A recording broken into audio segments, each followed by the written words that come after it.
Italy needed a bit of Brucey bonus time to get through to the quarterfinals, but Austria put up a massive fight. We'll tell you how it happened and what happens next.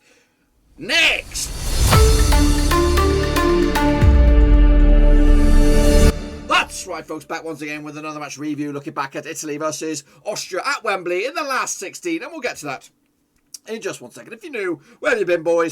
Smash your subscribe button to get your bang up to date with all things Blackburn Rovers related, Euro 2020 related. Woo! Football, what are we going to know here, boys? Under one Rusky, that's right, Italy. Some people's favourites for the title need a little bit of a Brucey bonus time to get over the line and into the hat for, of course, the quarterfinals. We'll take a look at that in a minute. A big shout out to the VIPs. They are the Patreons. Thank you for your continued support. And if you are new, smash your subscribe button to get your bang up to date with all things Rovers related Euro 2020. Let's get into it. Here we go, boys. Of course, it's been a while now. It's late for me. 11:15. We're looking forward to Sunday's games. So hopefully you can join me with your watch-alongs. But anyway, let's have a recap of that cracker where Austria was so close. Goodness gracious me. 2-1 in the end. Wow, wow, wee wow. Chiesa with the first goal, and it was at the 95th minute, of course, to give themselves a lead. Matteo Pessina then doubled their lead on the 105th minute to make it look like home and hose before Sasa Kalajdzic with a cracking headed goal to give them Austrian a hope of maybe dragging it on into penalties. But unfortunately for them, that's where it ended in a very, very tight game possession-wise. And to be fair, we've got to give Austria the benefit of the doubt. They were the better side in the second half of normal time. Italy might have had more possession and more efforts throughout the match, but Austria give a good counter, and they did have a goal ruled out from VAR that some may argue that was, of course, a legitimate goal as well. So fair play to them. Austria, they came here with a kind of a free hit, really. No one expected them to get a result from against Italy, but they gave the best that they could. Of course, they hadn't conceded a goal in over 10 matches until the Austrians put the ball in the back of the net. Sasa Kalajdzic has that on as the first team in over 10 matches to score past Italy. So the Azzurri, they move on to the quarterfinals. Austria, they will go home. They'll join the likes of North Macedonia, Turkey, and of course the Welsh, who are also out of the competition right now. But Italy will move on. And of course the pastures new. As you can see from the stats, they're 51% going in favour possession-wise for Italy, 49% going in favour of Austria. 27 shots for the Azzurri, 16 shots for the Austrians. Only 6 of those 27 were on target, 12 of them were off target, and 9 of those were blocked/saved. As for the 16 shots for Austria, just 3 of them on target, 9 of them off target, and 4 shots were blocked. We'll take a look at those in the shot grid in just a second. Corners 4-3, not many set pieces opportunities. Well, not many corners, should I say? Quite a lot of free kicks. 22 free kicks for the Italians, just 10 for the Austrians as well. These were all long ranges as well. The woodwork was hit by the Italians as well. There was an absolute screaming effort that could have made it a game over early. But unfortunately for Italy, they had to make it very, very hard work for themselves. 668 passes for Italy, 621 for Austria. 87% success rate with the passes, 81% success rate with Austria as well. Fine margins, but one statistic is overwhelmingly bigger than the other. It is the amount of shots. So despite the shots, possession was split. And of course, Austria will go home, but they go home with new fans around Europe, of course, watching on, and we'll see some of the responses in the old social media in just a minute. But of course, nobody gave them any hope. They gave a great account of themselves, and they dragged it on to extra time. They stood a chance to maybe get this to the penalties, and they could have took it, but unfortunately, no. It was a bit of a blip on the resume for the Azzurri. They will keep on moving on, and they keep on believing that they are Chor's champions in waiting. Let's take a look at the shot grid here. The black ones here is the Austrians. Look at this one wild one for number 7, goes way out there for a throw.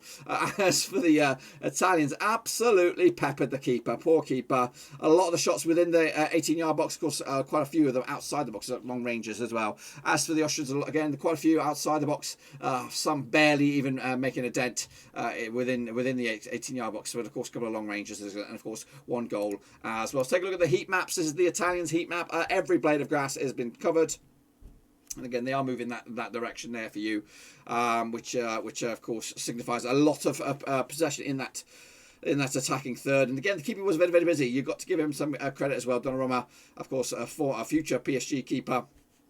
Italy were good today. They were good in stages. Good in the first half, good in the extra time. In that second half, they were a bit vulnerable.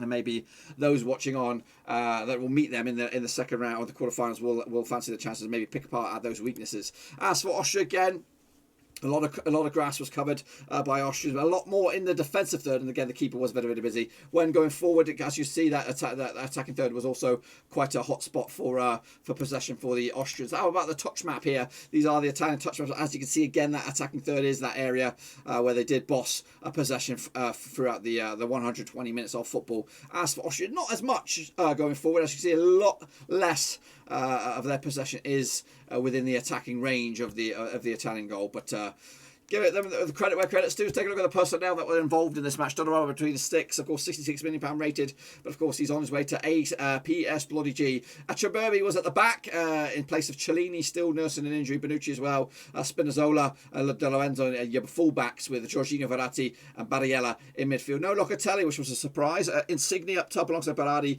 and Immobile. As well. As for the Austrians, back man between sticks, doing himself no harm with his value.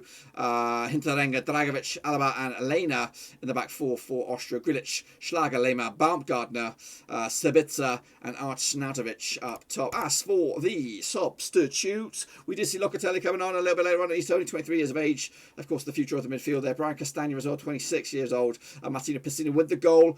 Federico Chiesa also with the goal. And Andrea Bellotti, of course, who was a bit shitty when he came on. As for the Austrians, we have Christa Trimmel coming on there, Stefan Ilsaugner, Alessandro Schopf, Louis Schaub, Mikhail Gritish, and of course Sasa Kalajdzic as well. Take a look then at the sort of match ratings for you. As you can see, the match ratings, the match winners, maybe Francesco Acerbi with a 7.8 at the back, Jorginho with a 7.7 as well. As for the Austrians of the starters, Xavier Schlang with a 7.1, Sabitzer with a 7.3. He had a couple of howlers and he probably should have done much better with those opportunities. Alaba with just a 6.5, Hinteregger. Dragovic with a 7.8. Is he your man of the match? He could be your man of the match. And down here is the timeline of events, of course, with a bit of a Brucey bonus with that extra time. So let's have a look at what's been on social media then, shall we? Rocky Gill says, superb extra 30 minutes and better than the first 90. Both teams created excellent opportunities to win the game and the Azzurri stepped up their gears. Yes, they did. Aiden said, amazing goal by both Chiesa and Pessina, but disappointed by how some chances were executed. Hopefully Italy improves for the next game indeed. Samir said, kudos to the Austrians. Meanwhile, Samir said, kudos to the Austrians. They have done themselves proud. Fought tooth and nail and gave everything today. A thrilling game of football this was. Crystal One said, both teams played well. Huge respect to Austria. They did well this game. They prepared well, and that's for sure. Next Italy game will be larger, or a banger, sorry, I guess. Belgium and Portugal are both strong. Hawks won the Luca trade. Still doubting Italy, to be honest. Real test to wait them in quarterfinal. Anyway, they're a perfect matchup for France. Carry on. Elton Jose de Lima. Again with drama, Austria made a brilliant match holding Italy and playing better in the second stage. In normal time, 0-0, Italy in extra time managed to get ahead and extend, but Austria still broke the undefeated Italian defence 2-1. Another car guy said, Austria put up a great fight, but in the end, Italy were just a smidge better than them. They can surely leave with their heads held high. They did a good job against a very good opponent. As for Italy, they need to improve on certain aspects of their game. Sustan Dahal said, I don't understand why Italy, four-time world champions, but they still get underrated on every international tournament as compared to other teams. Alisa said, all jokes aside, for Austria to have gotten second in the group, make it to the playoffs, keep Italy on the toes and sweating buckets for 90 minutes and a tie score near them and still give an insane fight in extra time, scoring on the 140th minute. I'm so proud. Oh, I'm so proud as well. So fair play to them. And of course, let's have a look at what that's set us up for in the bracket. So the bracket now looks like this. Of course, Italy have made themselves through to the quarterfinals and they await the victors, of course, Belgium and Portugal. As for the foot of the bracket, the Danes beat, of course, the Welsh, and of course we'll wait the winners of the Dutch and the Czechs, which of course they will be resolved tomorrow, and of course have watch-alongs from both of those bad boys as well. So make sure you come by for that.